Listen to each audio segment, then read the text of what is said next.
Wow, సూర్యోదయం చూడు ఎంత సూపర్గా.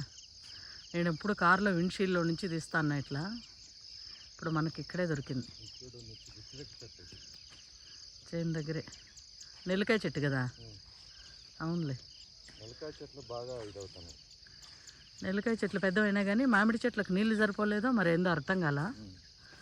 నెల్లికాయ చెట్టు చూడు నా 3 అడుగులు పెరిగింది. మామిడి చెట్టు 1 అడుగు కూడా పెరగలేదు కొన్ని.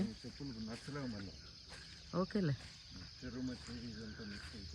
ఓ ఇదంతా కూడా క్లీన్ చేయాల్సింది కదా ఇదో. చేయాలి.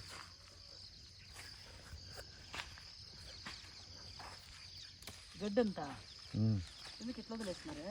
చేయాలా, డ్రెస్ ఉన్నాయి అందుకే తగలాడుతాను. ఈ సంపలంతా బాగా పడాల.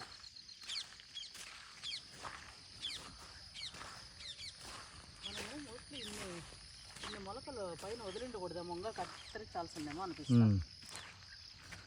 ఇక్కడ కత్తిరించినాం కదా అప్పుడు, ఇవి కూడా ఇంకా కత్తిరించి ఇది ఒకటి వదిలేసి ఇంత పైకి పోయినా కత్తిరించాల్సిందేమో అనిపిస్తాను.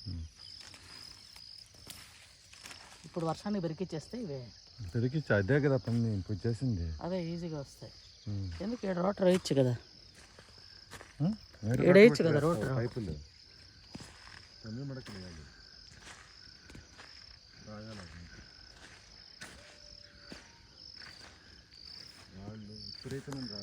అదే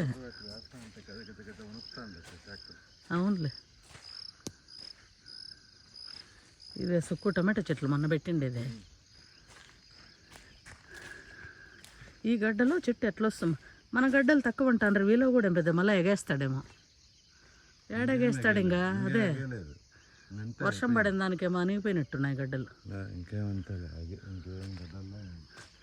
మన గడ్డలు నేను వేసినప్పుడు ఇంకా ఉన్నంటే చెట్టు ఇంకా బలంగా వచ్చిందని నాకు అనిపించింది అప్పుడు. ఓ ఇది ఇప్పుడు సుక్కు తోట చూడాలి. సుక్కు టమాటా తోట ఎట్లుంది అయితే మొత్తం. ఓ ఈ మామిడి చెట్టు పొయ్యి మళ్ళీ వస్తుంది. అదే అదే మరి ఎలా వేరు పురుగు మొదలు ఆడొకటి పోయింది. ఓహో తేవాలైతే అయితే పోయిండే చోట ఇప్పుడే తెచ్చి పెట్టేస్తే, ఏదో చెట్టు పెట్టేస్తే. కలికిరిలో కూడా ఉంటాయేమో, కలికిరి కానీ పీలేరు కానీ మల్లిక అంటే ఇస్తారు. ఈరోజు పీలేరు నుండి వచ్చేటప్పుడు ఏమి